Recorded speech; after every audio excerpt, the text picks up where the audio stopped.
Mind পাওয়ার magic থেকে আমি মোহাম্মদ ফারুক আপনাদের সামনে হাজির হয়েছি। মনের শক্তি অসীম। আজকের বিষয় হচ্ছে মন স্থির করার কৌশল। একটি বিষয় মনে রাখবেন, স্থিরতাই সৃষ্টিশীলতা। যেমন আপনারা লক্ষ্য করে থাকবেন, ধীর স্থির জল হ্রদের বা পুকুরের সেইখানে প্রতিবিম্ব ফুটে ওঠে। সামান্য ঢেউ সেই প্রতিবিম্বকে নাড়িয়ে দিতে পারে, মুছে ফেলতে পারে। ঠিক তেমনি স্থির হওয়ার কৌশল শিখে নিলে আপনি নিজেই অনেক সিদ্ধান্ত নিতে পারবেন।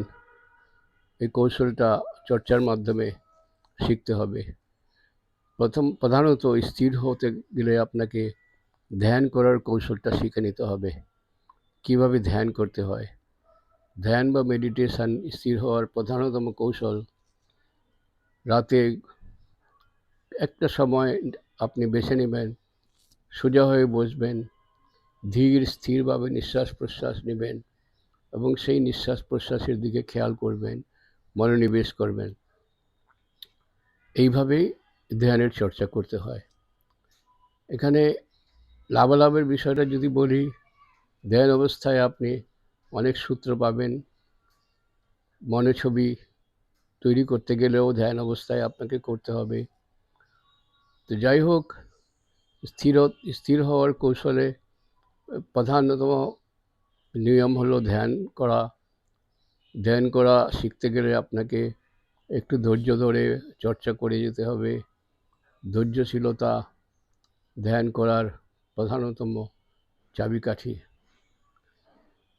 তো ধীর স্থির হয়ে পিঠ সোজা করে বসে যখন নিঃশ্বাস প্রশ্বাসের দিকে আপনি খেয়াল রাখবেন, এভাবে চর্চা করতে করতে আপনি স্থির হওয়ার কৌশলটা শিখে যাবেন। মন স্থির হলে এক সময় এক পর্যায়ে আপনি সেই মনের মধ্যে কিছু ছবি ভেসে আসতে দেখবেন।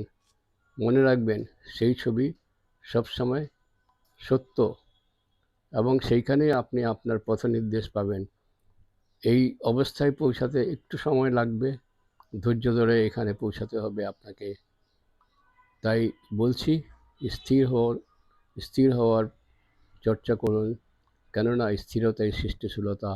আপনি দেখে থাকবেন, অস্থির মানুষ পৃথিবীতে কিছুই তৈরি করতে পারে না।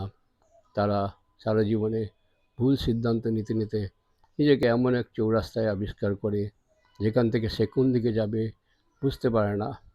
ফলস্বরূপ তার জীবন সে একই জায়গায় ঘুরপাক খায়। তো যাই হোক, আপনি অন্তত আপনার পথটাকে, স্থিরতার পথটাকে বেছে নেবেন ধ্যানের মাধ্যমে, এবং স্থিরতা ধ্যানের মাধ্যমে আনা সম্ভব। তো যাই হোক, আজকে এই পর্যন্তই। ভালো থাকবেন।